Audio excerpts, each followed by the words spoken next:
Ya. Assalamualaikum warahmatullahi wabarakatuh. Halo semuanya, selamat datang di podcast Greenwashing Radar, cara cerdas membedakan iklan hijau yang jujur versus palsu. Podcast ini akan mengajak kalian menjadi konsumen yang lebih cerdas di tengah maraknya produk-produk yang mengaku ramah lingkungan. Benarkah semua produk berlabel hijau memang benar-benar menjaga lingkungan? Atau jangan-jangan itu hanya strategi pemasaran? Nah, di sini perkenalkan nama saya Rostiana, dan seperti biasa, saya tidak sendirian. Sudah hadir bersama saya teman sekaligus analis etika pemasaran dan juga penelitian kecil-kecilan yang beberapa minggu terakhir sibuk mewawancarai mahasiswa di Medan. Halo, boleh diperkenalkan? Halo semuanya, saya Rizky Fauzia.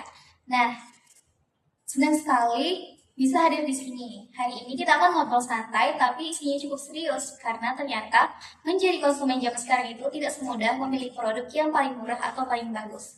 Sekarang kita juga harus bertanya, apakah produk ini benar-benar ramah lingkungan atau cuma kelihatannya saja?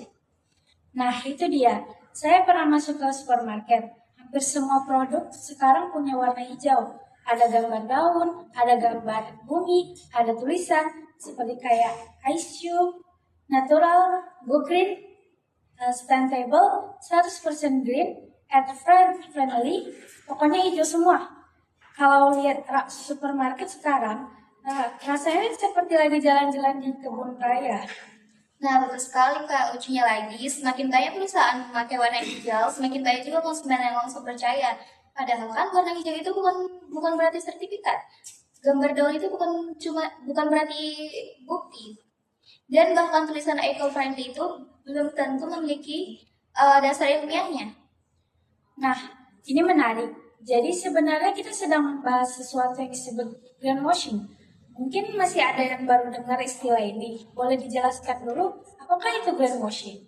Nah, greenwashing itu adalah praktik ketika perusahaan memberikan kesan bahwa produk atau kegiatan bisnisnya itu ramah lingkungan. Padahal kan kenyataannya manfaat lingkungan tersebut dibesar-besarkan, tidak lengkap, bahkan bisa jadi tidak benar. Nah, istilah inilah berasal dari kata green, yaitu lingkungan, dan whitewashing, yaitu menutupi kesalahan agar terlihat baik. Jadi, greenwashing itu seperti memoles citra hijau. Kalau bahasa sederhananya itu kayak pencitraan hijau gitu ya? Nah, betul Kak. Misalnya ada produk minuman, botolnya itu diberi warna hijau, lalu ada tulisannya Save the Earth. Padahal botolnya itu tetap plastik sekali pakai kan. Tidak ada sistem daur ulang, tidak ada informasi pengurangan emisi, tidak ada sertifikasi, tetapi karena kemasannya hijau, kita langsung merasa percaya kepada produk itu, kalau produk itu baik untuk bumi gitu. Berarti selama ini kita bisa saja tertipu hanya karena desain kemasannya. Iya, itulah hebatnya pemasaran. Kadang bukan produknya saja yang berubah itu justru persepsi dari konsumennya itu sendiri. Teman-teman, podcast kita hari ini juga berkaitan dengan SDGs nomor 12. Boleh dijelaskan kan sedikit? Nah, SDG 12 itu adalah konsumsi dan produksi yang bertanggung jawab. Artinya, bukan hanya perusahaan yang harus bertanggung jawab, konsumsinya juga harus. Nah, karena setiap kali kita membeli sesuatu, sebenarnya kita sedang memberikan suara. Kalau kita terus membeli produk yang melakukan greenwashing, berarti kita ikut mendukung praktik tersebut. Nah, sebaiknya kalau kita memilih perusahaan yang benar-benar transparan, maka perusahaan lain juga akan terdorong memperbaiki diri. Nah, jadi dompet kita ini seperti kayak alat voting gitu ya? Nah, persis seperti itu Kak. Setiap transaksi adalah suara. Kalau banyak orang membeli produk yang benar-benar bertanggung jawab, pasti pasar akan mengikuti perusahaan tersebut gitu. Sekarang kita bicara lebih dekat, karena kita kuliah di Medan nih kan. Belakangan ini saya lebih cukup banyak tempat yang mulai membawa konsep ramah lingkungan. Ada kayak coffee shop yang tidak lagi memakai sedotan plastik.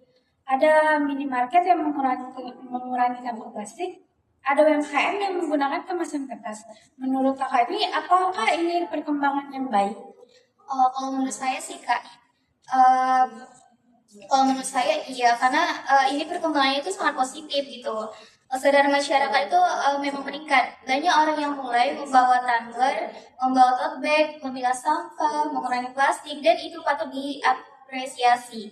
Tetapi di sisi lain kan, tren ini juga dimanfaatkan oleh sebagian perusahaan untuk sekedar ikut-ikutan aja gitu.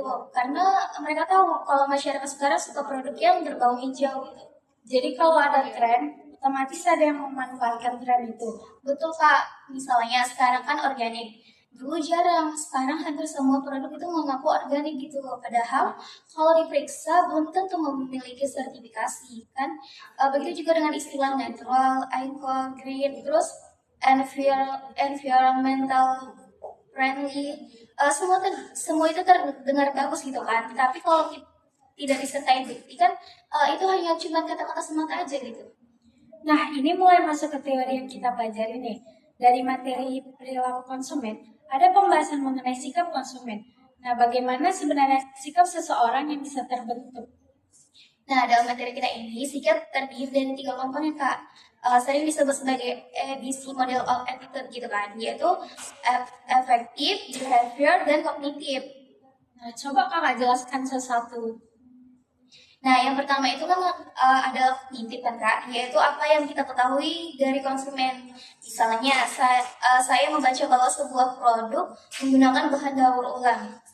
Saya mendapatkan informasi, itulah aspek dari kognitif itu.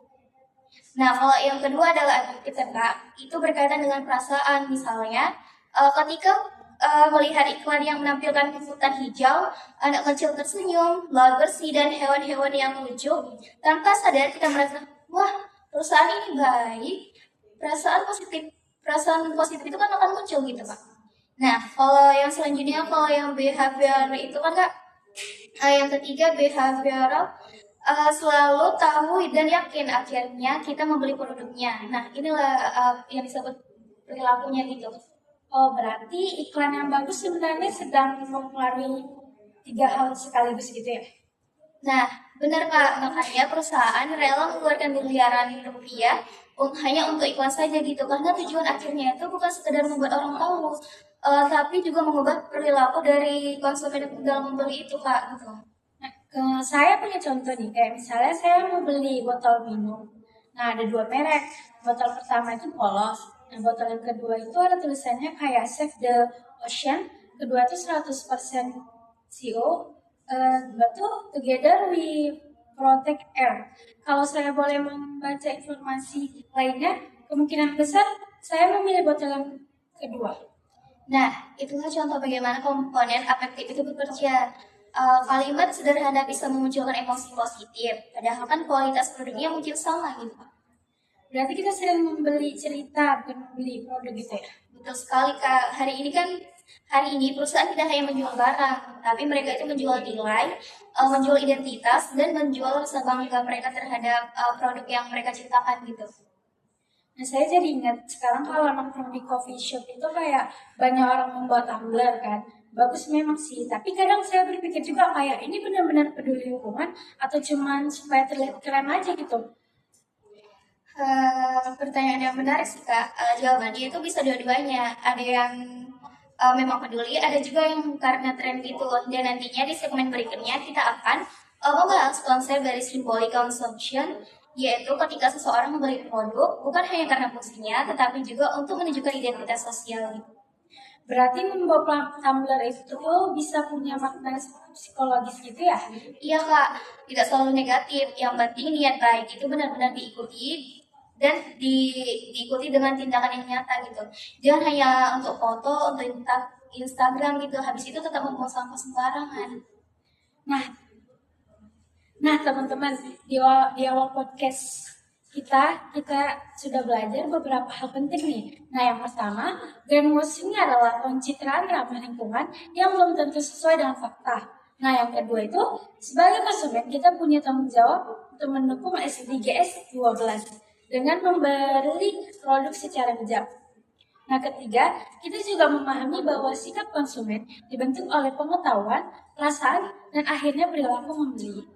Tapi pertanyaannya, kalau perusahaan memang pintar membuat iklan, bagaimana cara mereka mempengaruhi pikiran kita? Kenapa sebagian orang langsung percaya hanya karena melihat gambar, daun, atau warna hijau gitu? Apakah semua orang mudah dipengaruhi iklan? Atau ada proses psikologis di baliknya gitu? Nah, itulah yang akan kita bahas pada segmen berikutnya. Kita akan masuk ke teori Elaboration Likelihood Model atau ELM, membahas jalur sentral dan jalur peripheral, disonansi kognitif, serta contoh iklan hijau yang benar-benar jujur dan yang hanya bukan sekedar pencitraan aja. Percaya deh, setelah mendengar segmen berikutnya, kalian akan mulai melihat iklan dengan cara yang sangat berbeda. Nah, jadi jangan kemana-mana ya. Kita bersama kami di podcast Greenwashing Radar. Karena setelah ini kita akan membedah bagaimana iklan bisa mempengaruhi cara berpikir kita dan bagaimana menjadi konsumen yang lebih kritis.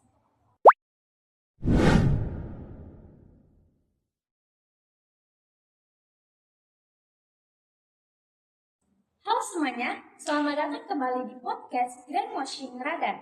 Kalau di segmen pertama tadi, Kak sudah membahas apa itu greenwashing dan mengapa kita sebagai konsumen harus lebih kritis. Sekarang kita akan masuk ke pembahasan yang menurut saya paling menarik nih. Pernahkah kalian kayak mungkin merasa seperti ini? Kayak awalnya kalian sama sekali tidak berniat membeli suatu produk nih. Tetapi setelah melihat iklannya dari beberapa media sosial, tiba-tiba muncul rasa ingin membeli gitu. Dan bahkan bukan karena produknya yang benar-benar dibutuhkan, tetapi karena iklannya itu kayak menarik gitu kan, kayak estetik yang membuat kita merasa kalau membeli produk ini kayak kita sedang melakukan sesuatu yang baik gitu. Nah, kalau pernah mengalami hal seperti itu, tenang saja, kalian tidak sendirian. Karena ternyata dalam dunia pemasaran ada teori yang menjelaskan bagaimana sebuah iklan bisa mempengaruhi cara berpikir kita. Teori ini disebut Elaboration Likelihood Model atau yang sering disingkat menjadi LM. Nah, supaya lebih jelas, saya ingin bertanya kepada teman saya, sebenarnya apa sih itu? Informasi. Kalau kita sederhanakan, teori ini menjawab satu pertanyaan penting. Mengapa dua orang bisa melihat iklan yang sama tetapi menghasilkan keputusan yang berbeda? Nah, ada orang yang langsung percaya, ada orang yang justru skeptis, ada yang langsung membeli, dan ada juga yang mencari informasi terlebih dahulu. Nah, menurut teori ELM, hal itu terjadi karena manusia memiliki dua jalur berpikir ketika menerima sebuah pesan. Nah, jalur yang pertama itu disebut central route atau rute sentral. Nah, jalur yang kedua disebut peripheral route atau rute peripheral. Oh, berarti otak kita punya dua cara nih dalam memproses informasi gitu. Betul sekali, Kak. Dan yang menariknya adalah kita sering menggunakan kedua cara itu tanpa kita sadari. Nah, kita mulai nih dari pertama itu, yang tadi itu kan dibilang root central dulu kan. Nah, itu tuh apa sih maksudnya? Nah, rute sentral itu, Kak, adalah kondisi ketika seseorang benar-benar berpikir secara mendalam sebelum mengambil keputusan. Nah, orang yang menggunakan rute sentral itu tidak mudah percaya gitu. Mereka akan bertanya, mereka akan mencari bukti, mereka akan membandingkan, dan mereka akan mengecek apakah klaim perusahaan itu memang benar atau tidak gitu. Dengan kata lain, mereka itu menggunakan logika sebelum membeli gitu. Coba kasih kayak contoh sederhananya atau gimana? Nah, contohnya tuh misalnya ketika kakak ingin membeli sebuah botol minum yang diklaim ramah lingkungan, kakak itu kan menggunakan rute sentral. Kakak itu tidak langsung percaya hanya karena melihat tulisan eco-friendly itu kan. Yang sebaliknya, kakak mulai bertanya, apa sih eco-friendly itu dalam hal apa gitu kan. Nah, apakah botol ini dibuat dari plastik daur ulang? Apakah ada sertifikasi resminya? Apakah perusahaan menjelaskan proses produksinya, dan apakah bahan yang digunakan aman untuk digunakan berulang kali gitu? Dan apakah ada laporan keberlanjutan yang bisa dibaca gitu? Nah, barulah setelah semua informasi itu kakak pertimbangkan, kakak akan memutuskan untuk membeli yang mana. Nah, itulah yang disebut contoh seseorang menggunakan rute sentral. Oh, jadi orang yang menggunakan rute sentral itu tidak mudah terpengaruh oleh tampilan dari luarnya gitu ya? Betul, Kak. Yang mereka cari itu adalah bukti, bukan hanya sekedar janji. Kalau begitu, perusahaan pasti lebih sulit mempengaruhi orang yang berpikir menggunakan rute sentral ya? Nah, benar, Kak, karena mereka akan mempertanyakan semua klaimnya. Misalnya, ada perusahaan mengatakan, produk kami 100% ramah lingkungan. Orang pasti kan akan berpikir kritis, akan bertanya, Apa sih buktinya? Siapa yang mengujinya? Apakah ada sertifikat? Bagaimana proses produksinya? Dan bagaimana limbah pabriknya? Nah, kalau perusahaan tidak mampu menjawabnya, eh, kalau perusahaan tidak mampu menjawab pertanyaan-pertanyaan itu kan Kak, maka kepercayaan konsumen itu akan turun kepada perusahaan itu. Oke, nah sekarang bagaimana dengan jalur yang kedua tadi? Nah, kalau jalur yang kedua itu kan disebut peripheral road atau rute peripheral kan, Kak. Nah, kalau tadi kita menggunakan logika, kalau sekarang itu lebih banyak menggunakan kesan pertama gitu. Artinya, seseorang tidak terlalu memikirkan isi pesannya, tetapi lebih memperhatikan hal-hal yang ada di sekitarnya. Misalnya desain iklan, warna kemasan, musik, influencer, artis, jumlah like, dan jumlah followersnya, serta komentar positif. Nah, semua itu dapat mempengaruhi keputusan seseorang dalam membeli suatu produk gitu. Nah, berarti bukan kayak isi pesan ini yang paling berpengaruh gitu. Bukan Kak, kadang justru kemasannya. Contohnya sangat sederhana. Misalnya ada 2 produk sabun nih. Nah, sabun pertama itu dikemas biasa aja, dan sabun yang kedua menggunakan warna hijau, gambar daun, suara burung, musik alam. Lalu di akhir iklan muncul tulisan bersama kita selamatkan bumi. Padahal isi kedua sabun itu hampir sama. Tapi banyak konsumen akan merasa bahwa sabun kedua lebih ramah lingkungan. Padahal mereka belum membaca komposisinya gitu. Oh gitu, kayaknya saya juga pernah seperti itu. Kayak saya pernah membeli produk dengan hanya karena kemasan yang terlihat lebih alami gitu. Padahal saya sendiri juga tidak pernah membaca bahan-bahannya. Dan itu sangat normal Kak, karena memang seperti itulah cara kerja rute peripheral ini. Nah, perusahaan sengaja menciptakan kesan tertentu agar konsumennya merasa yakin tanpa harus berpikir terlalu dalam. Kalau kita kaitkan dengan greenwashing, berarti perusahaan bisa memanfaatkan route peripheral ini. Sangat bisa Kak, bahkan banyak praktik greenwashing ini yang bekerja melalui jalur ini. Misalnya sebuah produk menggunakan warna hijau, gambar hutan, gambar daun, gambar gunung, dan suara air mengalir, slogan seperti cinta bumi, atau tulisan natural gitu kan. Nah, semua elemen itu membuat otak kita secara otomatis menghubungkan produk tersebut dengan lingkungan. Padahal belum tentu ada hubungan nyata. Nah, inilah sebabnya konsumen itu perlu berhati-hati. Jangan hanya percaya pada desain saja, tapi lihat juga isi informasi dari produk tersebut. Nah, tadi kan di awal kakaknya sempat mengatakan bahwa kita melakukan mini riset kepada mahasiswa di Medan nih kan. Nah, boleh nggak sih diceritakan gimana hasilnya?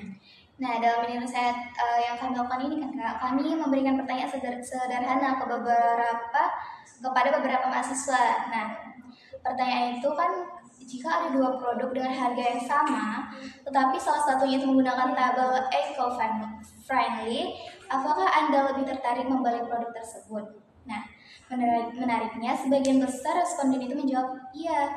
Ketika kami bertanya lagi, mengapa demikian? Nah, jawaban yang paling sering muncul itu adalah karena terlihat lebih peduli lingkungan. Namun ketika kami bertanya lagi, apakah Anda pernah mengecek apakah label tersebut memiliki sertifikasi resmi?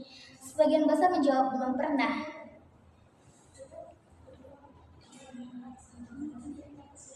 Oh, berarti banyak mahasiswa yang percaya dulu tuh baru mencari tahu belakangan. Betul Kak, padahal seharusnya kan dibalik itu harus dicari tahu dulu, baru kita bisa percaya. Nah, sekarang kita masuk ke pembahasan yang cukup menarik nih, yaitu disonansi kognitif. Atau istilahnya memang terdengar sulit. Sebenarnya apa sih maksudnya? Nah, disonansi kognitif itu adalah ketika seseorang merasa tidak nyaman karena apa yang ia percaya ternyata berbeda dengan kenyataannya. Misalnya, kita percaya bahwa suatu merek itu sangat peduli dengan lingkungan. Terus kita bangga membeli produknya gitu, dan kita bahkan merekomendasikannya kepada teman. Namun, beberapa bulan kemudian muncul berita bahwa perusahaan tersebut ternyata membuang limbah ke sungai atau membuat klaim lingkungan yang tidak benar gitu. Nah, saat itulah muncul rasa kecewa, muncul rasa bingung, muncul pertanyaan dalam diri kita, selama ini saya tertipu ya gitu. Nah, rasa tidak nyaman itulah yang disebut disonansi kognitif Kak. Oh, saya rasa banyak orang yang pernah mengalami hal seperti itu. bukan hanya soal lingkungan, tetapi juga ketika idolanya melakukan sesuatu yang bertentangan dengan nilai yang selama ini dipercaya. Benar Kak, dalam pemasaran juga sama, karena itu perusahaan harus menjaga kejujuran. Sekali konsumen merasa dibohongi, akan sangat sulit mendapatkan kepercayaan mereka kembali. Kalau begitu, sebagai konsumen, apa yang harus kita lakukan agar tidak mudah terjebak? Nah, ini ada beberapa langkah sederhana Kak. Yang pertama itu, jangan langsung percaya hanya karena ada warna hijau atau gambar daun. Yang kedua, kita harus membaca informasi produknya secara lengkap. Yang ketiga, cari apakah ada sertifikasi dari lembaga yang terpercaya. Yang keempat, lihat apakah perusahaan itu benar-benar menjelaskan program lingkungan mereka secara terbuka. Dan yang paling penting, biasakan itu bertanya, karena konsumen yang kritis akan membuat perusahaan menjadi lebih jujur. Wah, pembahasan kali ini benar-benar membuka wawasan ya. Ternyata sebuah iklan bukan hanya soal desain yang menarik gitu, tapi juga bagaimana perusahaan memengaruhi cara berpikir kita. Hal ini kita belajar bahwa keputusan membeli bisa dipengaruhi melalui dua jalur, yaitu root sentral yang menggunakan logika dan bukti, serta root preferal yang lebih dipengaruhi oleh tampilan, emosional, dan kesan pertama. Kita juga belajar tentang disonansi kognitif, yaitu rasa kecewa ketika kenyataan tidak sesuai dengan hasilnya. Semoga setelah yang mendengar pembahasan ini, kita semua menjadi konsumen yang lebih kritis dan tidak mudah percaya pada kalimat iklan hijau yang kita temui itu.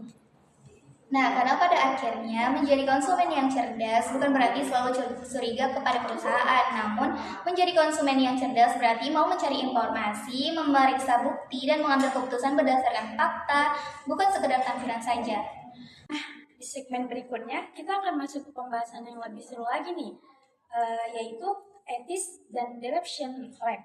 Kita akan mengupas perbedaan antara free dan deceptive advertising, membahas active advertising, serta melihat contoh-contoh praktik greenwashing yang sering muncul dalam dunia pemasaran.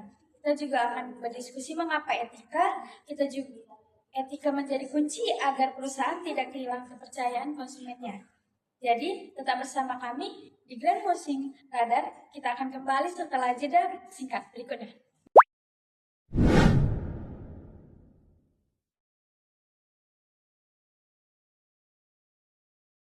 Halo semuanya, selamat datang kembali di podcast Greenwashing Radar.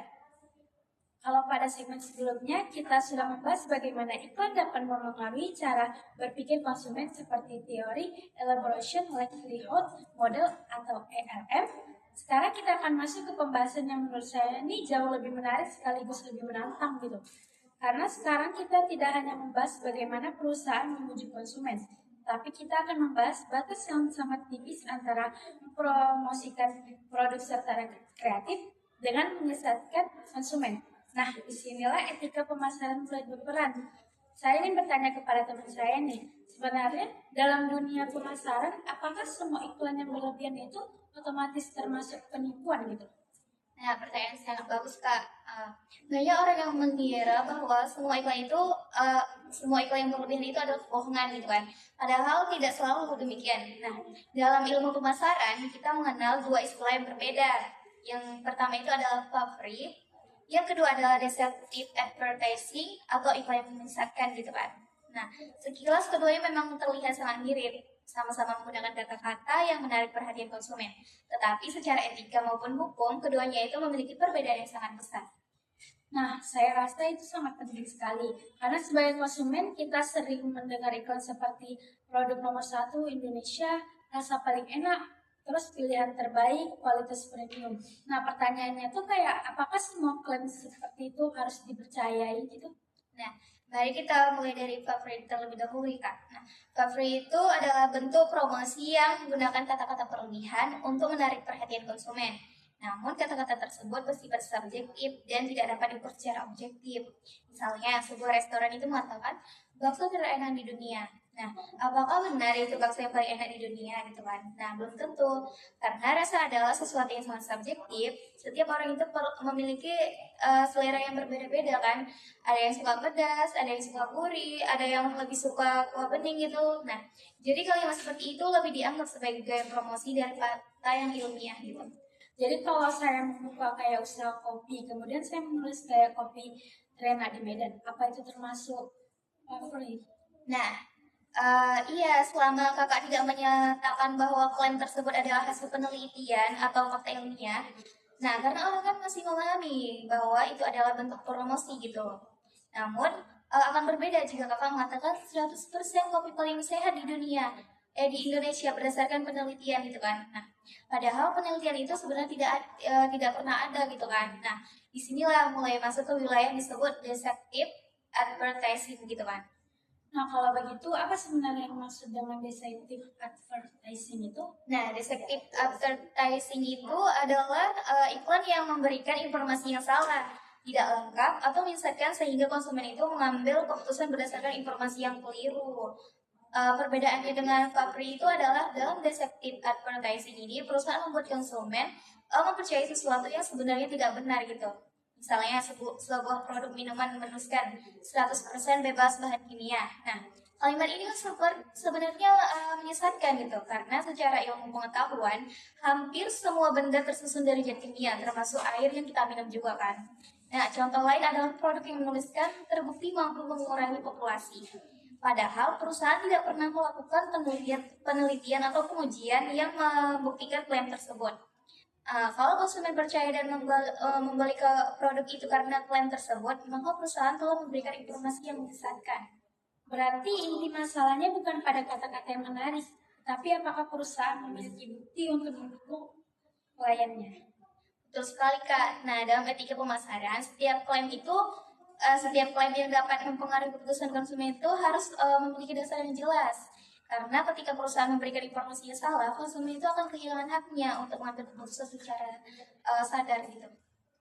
Sekarang kita hubungkan dengan tema utama kita, yaitu greenwashing. Apakah greenwashing termasuk detektif advertising? Dalam banyak kasus sih iya kan. Greenwashing itu seringkali merupakan bentuk deceptive advertising kan. Karena perusahaan memberikan kesan bahwa produknya itu ramah lingkungan. Padahal kenyataannya belum tentu demikian. Misalnya, sebuah produk menggunakan kemasan berwarna hijau, ada gambar pohon, ada gambar bumi, kemudian ditulis produk ini mencintai lingkungan gitu. Tetapi ketika kita membaca informasi lebih lanjut, ternyata tidak ada penjelasan mengenai bahan bakunya, proses produksinya, pengurangan emisi karbon, ataupun sertifikasi lingkungan. Artinya, perusahaan itu hanya menciptakan persepsi bahwa produknya itu ramah lingkungan tanpa memberikan bukti yang memadai. Jadi sebenarnya konsumen bukan hanya membeli produknya, tetapi juga membeli cerita yang dibangun perusahaan. Benar sekali Kak, dan disinilah pentingnya etika karena cerita yang dibangun itu harus sesuai dengan kenyataan. Kalau tidak, maka perusahaan sedang mengeksploitasi kepedulian masyarakat terhadap lingkungan hanya untuk meningkatkan penjualannya saja. Sekarang apa ada salah satu istilah lagi yang sering muncul yaitu active advertising. Jadi, saya yakin banyak pendengar yang belum familiar dengan istilah itu. Nah, sebenarnya apa sih itu? Native advertising itu adalah bentuk iklan yang dibuat menyerupai konten biasa sehingga konsumen seringkali tidak menyadari bahwa mereka sedang melihat iklan. Misalnya, kita membuka Instagram, kemudian ada seseorang influencer yang sedang minum kopi. Dia berkata, aku suka banget kopi ini karena ramah lingkungan. Kalau tidak ada tulisan iklan berbayar atau sponsored atau partnership, banyak orang mengira bahwa itu adalah pendapat pribadi influencer tersebut. Padahal sebenarnya influencer tersebut dibayar oleh perusahaan. Oh, berarti masalahnya bukan karena influencer yang mempromosikan produk, tapi karena tidak jujur karena kepada audiensnya gitu. Betul Kak, dalam etika pemasaran, transparansi sangat penting. Konsumen itu berhak mengetahui apakah seseorang itu sedang memberikan opini pribadi atau sedang melakukan promosi berbayar gitu. Kalau informasi itu disembunyikan, maka konsumen itu dapat mengambil keputusan berdasarkan persepsi yang keliru. Saya rasa contoh seperti ini sering kita lihat. Kadang ada influencer yang mengatakan, aku sudah memakai produk ini selama bertahun-tahun. Padahal ternyata baru bekerja sama dengan merek tersebut beberapa minggu lalu. Benar Kak, dan itu yang membuat konsumen kehilangan kepercayaan. Sekali perusahaan atau influencer tersebut tidak jujur, sangat sulit membangun kepercayaan kembali karena kepercayaan itu adalah aset yang paling mahal dalam dunia bisnis. Nah, di materi kuliah kita juga ada konsep pemasaran masyarakat atau societal marketing concepting. Apa apa hubungan dengan greenwashing? Nah, hubungannya itu sangat erat, Kak. Konsep pemasaran ke masyarakat mengajarkan bahwa perusahaan tidak boleh hanya mengejar keuntungan saja. Perusahaan itu juga harus memperhatikan kesejahteraan masyarakat dan keberlanjutan lingkungan. Artinya, perusahaan itu harus menyeimbangkan 3 hal sekaligus. Yang pertama, keuntungan perusahaan. Yang kedua, kepuasan konsumen. Yang ketiga, kepentingan masyarakat dalam jangka panjang. Nah, kalau perusahaan hanya mengejar keuntungan tanpa memikirkan dampak lingkungannya, maka perusahaan tersebut belum menerapkan konsep pemasaran ke masyarakat. Berarti perusahaan yang benar-benar menerapkan konsep ini tidak hanya membicarakan soal lingkungan dalam iklan, tapi juga membuktikan melalui tindakan nyata gitu. Betul sekali. Misalnya, mereka mengurangi penggunaan plastik, menggunakan energi terbarukan, mengolah limbah dengan benar, terus mengurangi emisi karbon, dan memberikan laporan keberlanjutan secara terbuka, serta mengikuti sertifikasi lingkungan yang diakui. Dan yang paling penting, semua itu dapat diperiksa oleh publik. Nah, saya ingin bertanya sedikit lebih kritis nih. Menurut kakak ini, apakah semua perusahaan yang menggunakan tema lingkungan pasti melakukan greenwashing? Menurut saya sih tidak, Kak. Kita juga harus bersikap adil nih. Ada banyak perusahaan yang memang benar-benar berinvestasi untuk mengurangi dampak lingkungan. Mereka mengubah proses produksinya, mengurangi limbah, menggunakan energi yang lebih bersih, dan bersedia diaudit oleh lembaga independen kan. Nah, perusahaan seperti ini tentu patut diapresiasi. Yang menjadi masalahnya adalah perusahaan yang hanya mengubah desain kemasan atau slogan iklannya, tetapi tidak mengubah praktik bisnisnya gitu. Jadi kita juga tidak boleh langsung menuduh kayak semua perusahaan itu melakukan greenwashing gitu loh. Benar, Kak. Kan kita sebagai konsumen yang cerdas, kita harus menggunakan data dan bukti dan bukan hanya prasangka saja gitu. Kita perlu memberikan apresiasi kepada perusahaan yang benar-benar berkomitmen terhadap lingkungan, sekalipun mengkritisi perusahaan yang hanya menjadikan isu lingkungan sebagai alat pemasaran saja. Nah, dari pembahasan kita hari ini, kita belajar bahwa tidak semua iklan yang menarik itu menyesatkan. Ada yang disebut dengan blue free, yang promosinya disifatkan subjektif dan masih dapat dimaklumin. Namun juga ada yang selective advertising, yaitu iklan yang memberikan informasi yang salah atau menyesatkan, sehingga konsumen mengambil keputusan berdasarkan informasi yang keliru. Ada juga membahas bagaimana aktif advertising dapat mempengaruhi konsumen jika disertai transparansi, serta pentingnya pemasaran ke masyarakat yang menempatkan kesejahteraan masyarakat dan lingkungan sebagai bagian dari tujuan perusahaan. Nah, dan yang paling penting itu untuk diingat adalah bahwa kejujuran merupakan fondasi utama dalam pemasaran. Ketika perusahaan jujur, konsumen dapat membuat keputusan yang tepat. Sebaliknya, ketika perusahaan menyembunyikan fakta atau membesar-besarkan klaim gitu, kepercayaan masyarakat itu akan hilang dan hubungan jangka panjang dengan konsumen itu akan rusak. Nah, pada segmen berikutnya, kita akan masuk ke bagian yang paling menarik lagi nih, yaitu searching rival. Di segmen itu, kita akan mengungkap hasil mini riset bagaimana mahasiswa di Medan memandang label seperti eco-friendly, organik, atau ramah lingkungan. Kita akan melihat apakah mereka benar-benar memahami makna label tersebut atau hanya terpengaruh oleh desainnya dan iklannya. Kita juga akan menghubungkan hasil riset ini dengan teori perilaku konsumen yang sudah kita bahas sebelumnya. Nah, tetap bersama di Greenwashing Radar ya. Karena setelah jeda singkat ini, kita akan membedah data dan melihat bagaimana teori bertemu dengan kenyataan di lapangan.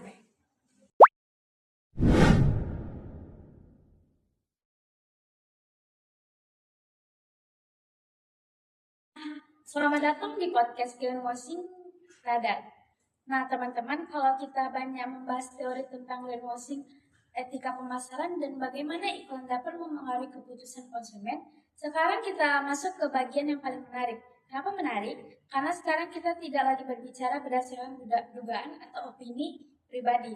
Di segmen ini kita akan membahas hasil mini riset UTS yang kami lakukan sendiri di Kota Medan mengenai perilaku konsumen terhadap penggunaan plastik, kampanye lingkungan, dan bagaimana kegiatan dengan SDGs 12. Jadi semua pembahasan yang akan kita sampaikan berasal dari hasil observasi, survei, dan analisis yang kami lakukan selama proses penelitian. Nah, boleh ceritakan dulu bagaimana penelitian itu dilakukan, Kak? Baik, Kak. Jadi, penelitian yang kami lakukan ini berjudul Analisis Perilaku Konsumen Terhadap Masalah Sampah Plastik di Kota Medan. Nah, studi kasus kebiasaan belanja dan iklan lingkungan.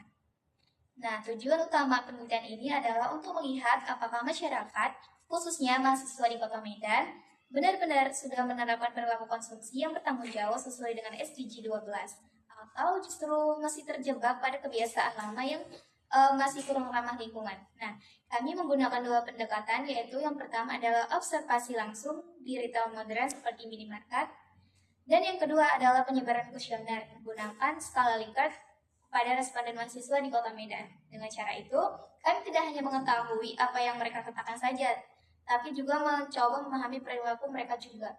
Oh, menarik sekali sih. Karena seringkali apa yang kita katakan belum tentu sama dengan apa yang kita lakukan. Betul, Kak. Dan justru disitulah kami menemukan sesuatu yang sangat menarik. Nah, apa sih pertemuan pertama yang kalian dapatkan? Nah, temuan pertama adalah sebagian besar responden sebenarnya sudah memiliki kesadaran mengenai pentingnya menjaga lingkungan.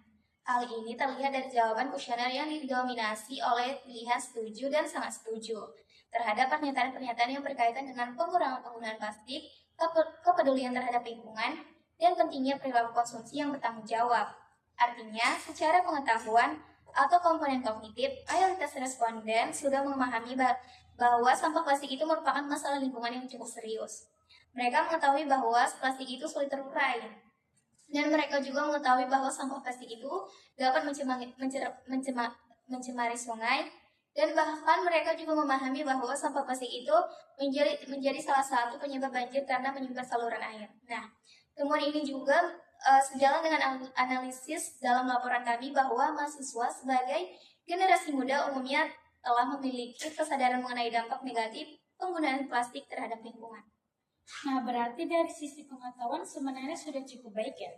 Mereka sudah tahu mana yang baik dan mana yang benar.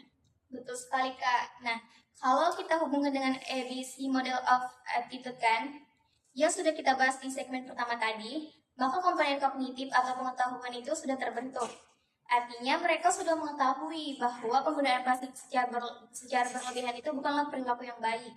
Namun ternyata pengetahuan saja itu belum tentu cukup kan gitu. Ini yang sangat menarik. Kalau mereka sudah tahu bahayanya, kenapa penggunaan plastik itu masih tinggi? Nah, inilah temuan kedua dalam penelitian kami, Kak. Walaupun responden memiliki tingkat kesadaran yang cukup baik, perilaku mereka belum selalu konsisten dengan pengetahuan yang mereka miliki. Misalnya, ketika sedang terburu-buru belanja nih, banyak responden mengaku tetap menerima kantong plastik dari kasir, bukan karena mereka tidak peduli terhadap lingkungan, tapi karena mereka merasa lebih praktis gitu. Nah, hal ini juga ditemukan dalam analisis laporan kami bahwa konsumen lebih mengutamakan kemudahan dan kenyamanan dibandingkan manfaat lingkungan yang dirasakan dalam jangka panjang. Akibatnya, terjadi kesenjangan antara sikap dan perilaku. Oh, saya rasa ini juga sering kita alami. Kadang kita berangkat ke minimarket hanya ingin membeli satu botol air mineral.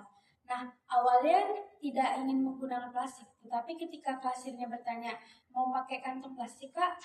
Karena sedang berburu-buru, akhirnya kita menjawab iya. Nah, padahal sebenarnya botol itu bisa langsung dibawa aja. Benar, dan contoh sederhana seperti itu menunjukkan bahwa perubahan perilaku seringkali bukan masalah pengetahuan, melainkan masalah kebiasaan. Kalau dikaitkan dengan teori yang sudah kita bahas tadi, apakah ini termasuk disonansi kognitif? Iya, Kak, sangat berkaitan. Disonansi kognitif terjadi ketika seseorang memiliki kondisi yang saling bertentangan. Nah, di satu sisi, ia percaya bahwa menjaga lingkungan itu sangat penting, tetapi di sisi lain ia masih menggunakan plastik sekali pakai. Akibatnya muncul rasa tidak nyaman. Misalnya seseorang berkata, saya tahu plastik itu berbahaya, tetapi saya tetap memakainya karena lebih praktis.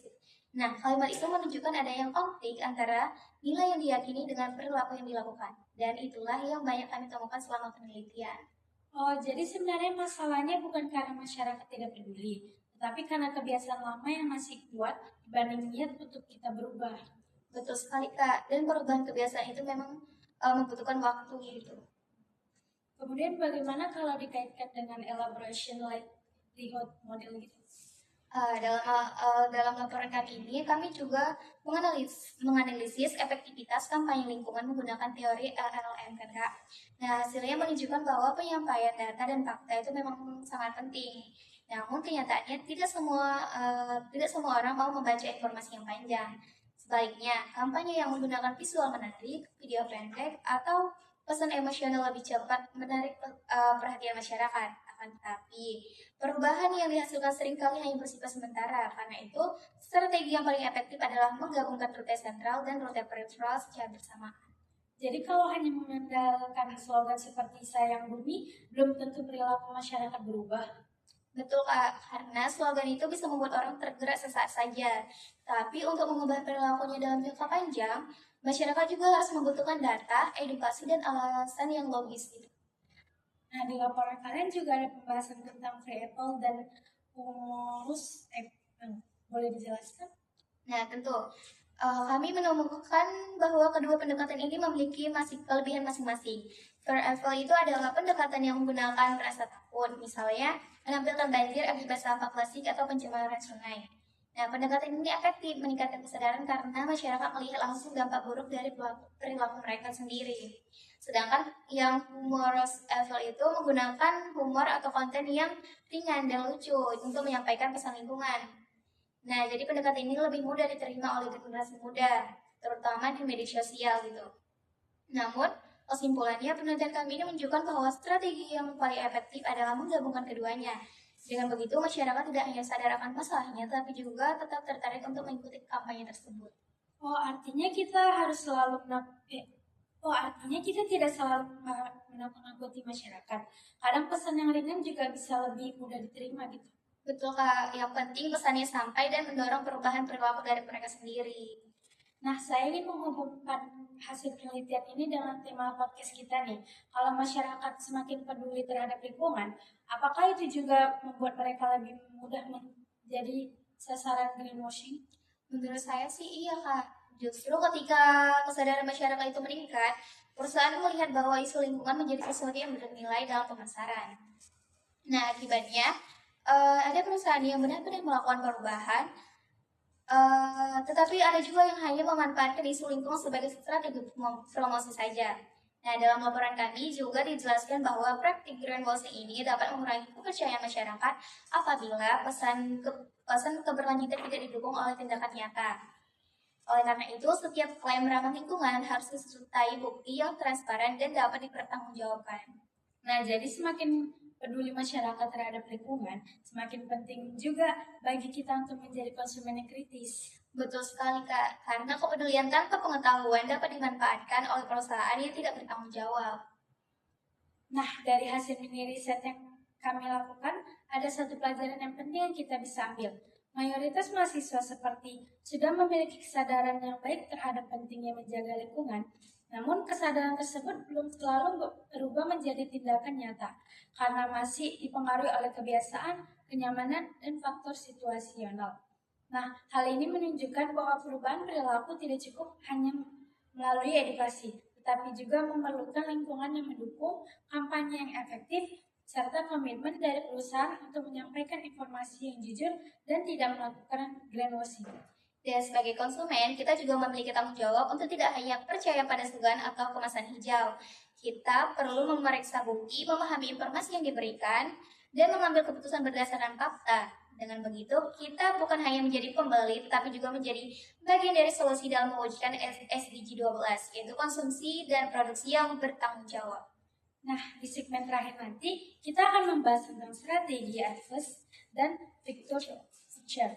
Kita akan memberikan rekomendasi kongres bagi konsumen, UMKM, dan retail modern di Kota Medan agar dapat menerapkan pemasaran yang lebih etis, menghindari greenwashing, dan membangun kepercayaan masyarakat secara berkelanjutan. Kita juga akan menutup podcast ini dengan kesimpulan yang merangkum seluruh pembahasan dari awal hingga akhir. Nah, jadi jangan kemana-mana ya, tetap bersama kami di podcast Greenwashing Radar.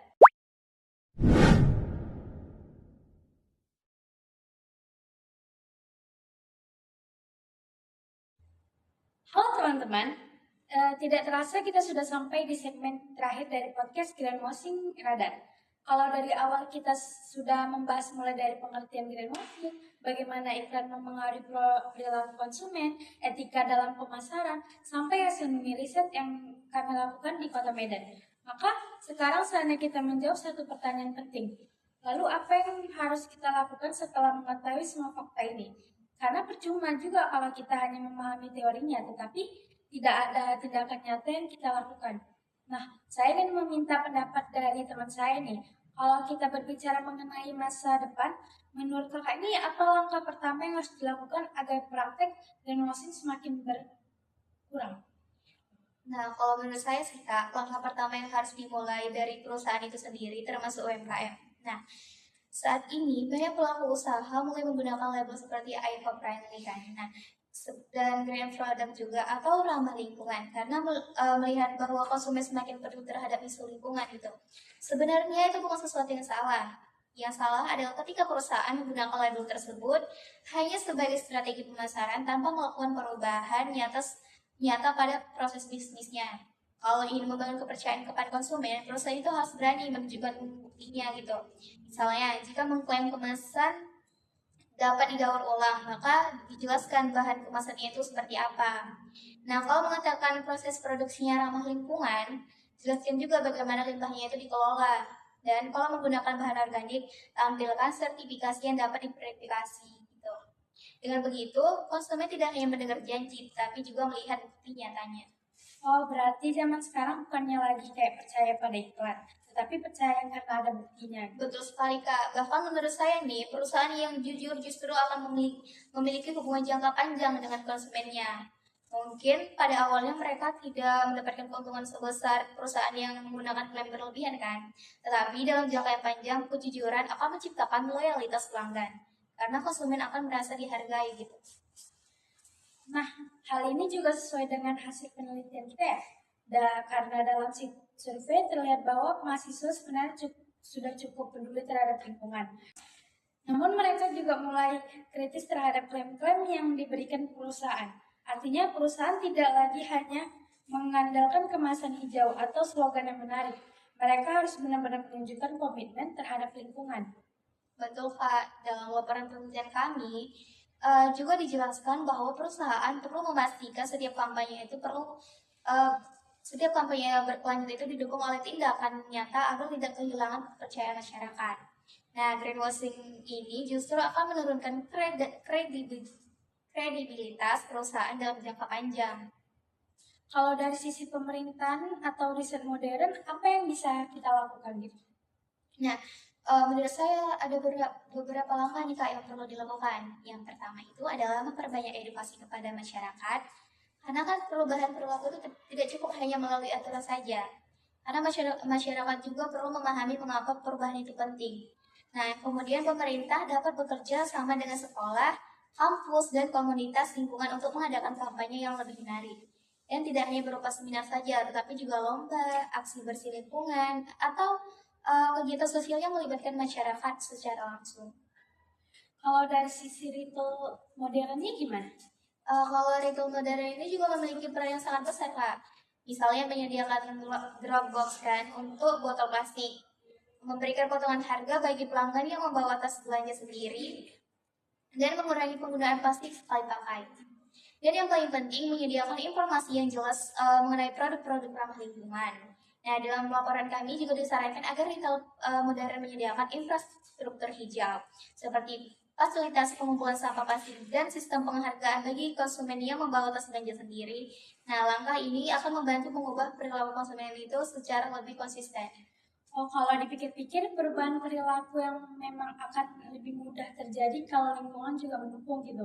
Misalnya kita ingin memilah sampah, tapi kalau tidak ada tempat sampah yang dipisahkan berdasarkan jenisnya, akhirnya semua sampah tetap bercampur. Nah, itu dia Kak. Makanya perubahan perilaku bukan hanya tanggung jawab individu, tapi juga tanggung jawab perusahaan dan pemerintah. Nah, sekarang bagian yang paling penting. Apa yang harus dilakukan oleh kita sebagai konsumen? Nah, supaya 5 langkah sederhana. Nah, di sini ada 5 langkah sederhana yang bisa kita lakukan Kak. Yang pertama itu jangan mudah percaya pada semua klaim hijau. Kalau ada produk yang mengaku ramah lingkungan, cari tahu dulu apakah ada bukti yang mendukung produk tersebut. Nah, yang kedua, biasakan membaca informasi pada kemasan. Jangan hanya melihat warna hijau atau gambar daun saja. Baca juga komposisi produknya, bahan kemasannya, dan apakah ada sertifikasi resminya. Dan yang ketiga, kurangi penggunaan produk sekali pakai.